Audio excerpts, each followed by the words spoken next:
Hi, I'm Luai, and I'm an urban gardener and food grower in Toronto, Canada. I'm going to give you a tour of my backyard space as well as my allotment plot, show you exactly how I grow food for myself and for my family in this small space.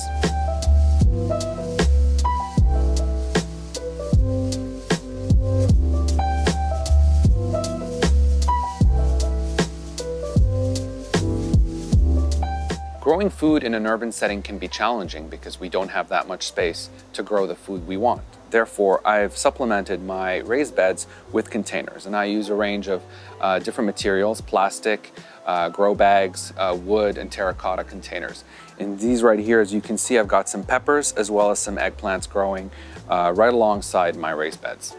One of my favorite ways to grow herbs is in these small terracotta pots. And the reason for that is that they're portable. So I can bring them into the kitchen whenever I'm cooking, snip off what I need, and bring it right back outside. And this is also a great way for someone to start growing their own food if they don't have a backyard. You could do this right on a balcony. Another innovative way to take advantage of your small space is to use rain gutters as a way to grow food. These are galvanized steel rain gutters that I will grow radish in the spring, bush beans in the summer, and radish again in the fall. In addition to growing vegetables in my backyard, I also have a few dwarf fruit trees. This one right here is a pear tree. It's a dwarf, so it stays small. I also have peach as well as plum. I started growing food in this backyard space about 5 years ago, and it's grown considerably year after year. I built these cedar raised beds that house my flowers, my brassicas, as well as my zucchinis, tomatoes, and melons. Another great way to take advantage of your small space is to build raised beds like this right here. This is a waist-high salad bar in which I grow lettuce in the spring and in the fall, and during the summer I will grow some bush beans in here.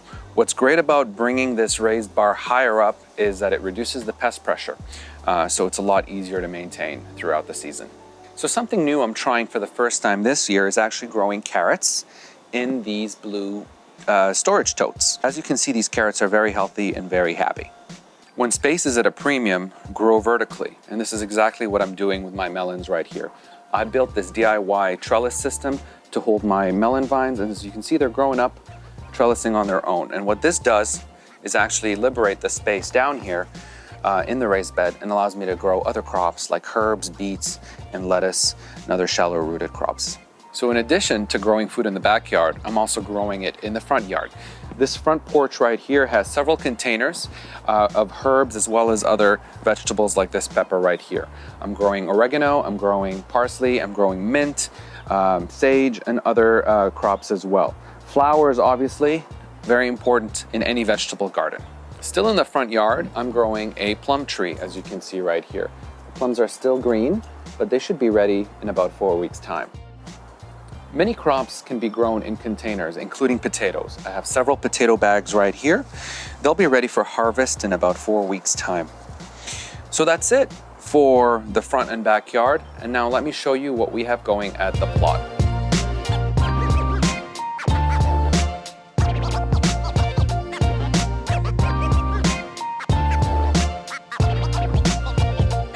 So another way for city dwellers to grow their own food is to join a community garden, or if your city offers it, an allotment plot. I have an allotment plot in addition to my backyard, so I'm going to give you a quick tour of what I'm growing here at this allotment garden. Since I garden 100% organically, I have to find ways to protect my plants from different kinds of pests. If we look at this bed right here, I've got some chard and some beets, and in order to protect these crops from leaf miners, I use a 2-2 tool that I actually bought from a fabric store. And this prevents the moths and the flies from laying eggs in the first place. So one thing I'm growing at the plot this year is about 75 heads of garlic. I've already picked the scapes off this bed, and we'll be picking and pulling the garlic in the next 3 to 4 weeks. So we're also taking advantage of vertical growing at the allotment plot. This trellis right here will house our cucumbers and cucamelons. And as you can see, the cucamelons are already starting to climb. I'm also growing quite a few different types of brassicas at the allotment plot. As you can see, this cabbage right here is pretty much ready to pick. Another staple for every home gardener is chili peppers and sweet peppers. So I've got quite a few in this bed right here, including this resin Macedonian, which is almost ready to pick. I'm also growing about 28 different varieties of tomatoes at the plot, and some of them have already set fruit, and others are actually ready to pick. Well, that's a wrap on our garden tour today. I hope that I've inspired you to grow your own food on your balconies, in your backyards, or in a lawn plot in your city.